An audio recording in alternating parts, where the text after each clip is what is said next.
Hi, we're the Dynamic Compiler team, and our project is titled FPGA Hardware Accelerated LLVM-to-RISC-V Just-in-Time Compiler.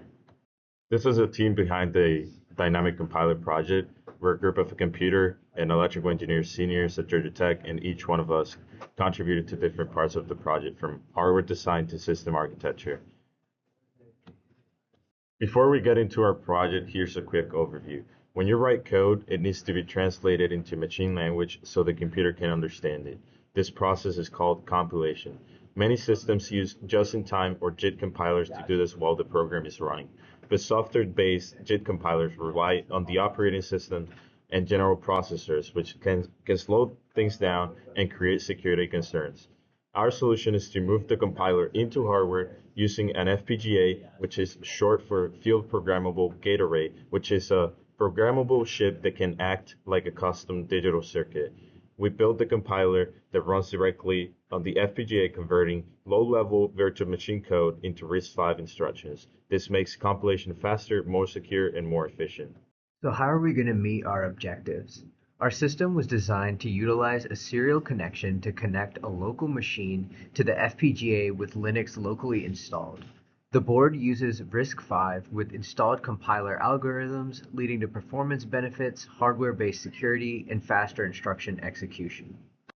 Here's an image of our local machine connected to the board with the OTG and UART connection. This enables us to use both Linux and serial terminals simultaneously to run the compiler while also debugging potential errors.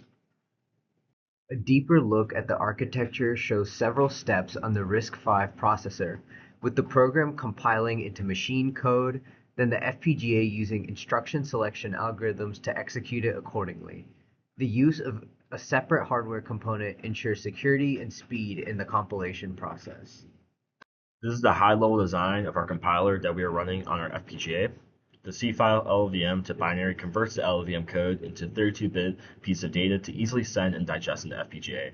Then we have the Verilog files, datafsm, and FSM that are used to parse the incoming 32-bit piece of data into proper data and instructions in RISC-V. Finally, post-process Python file is used to do any necessary linking for generating the executable, as this is out of scope for the project.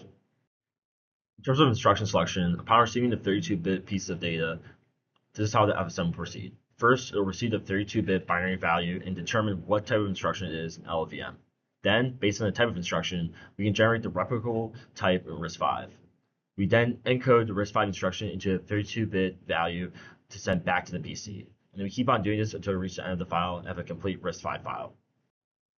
The first step in our process is to convert the LLVM file to a binary representation.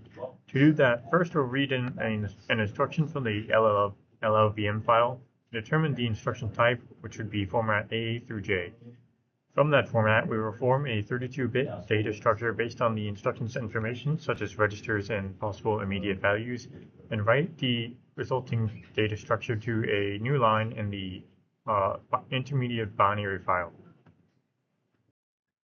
Once we have the binary file, we can convert the LLVM immediate representation to RISC-V assembly. We do that by reading in the 32-bit data structure from the binary file, determining the instruction type, which once again is format A through J, or if it's a data format for a string. We map the instruction to a RISC-V instruction type, or convert the data string to a correct format, and we encode that RISC-V instruction into a 32-bit data structure and write the instruction to a new line in the out.s assembly file.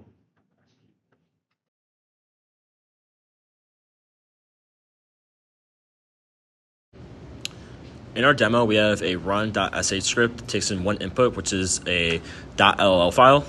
And in this case, we're writing the add.ll, which basically shows one iteration of our compiler, compiling some LLVM code for doing some simple addition into some RISC-V code. So you can see here at the top, with our run script, you'll see the output. It'll first put is the initial LLVM code that we have from add.ll.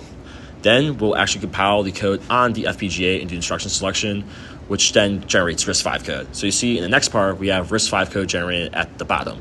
And now we have this RISC-V code received on our laptop, as well as it being decoded. We can now actually generate executable via the rest of the compiler and software. So with that, we now make an add executable, and then we run the add executable. Since we have x equal to 3 and y is equal to 5 on our initial code, we see that our sum is 8, which shows that we're able to successfully complete instruction selection from LLVM IR to RISC-V.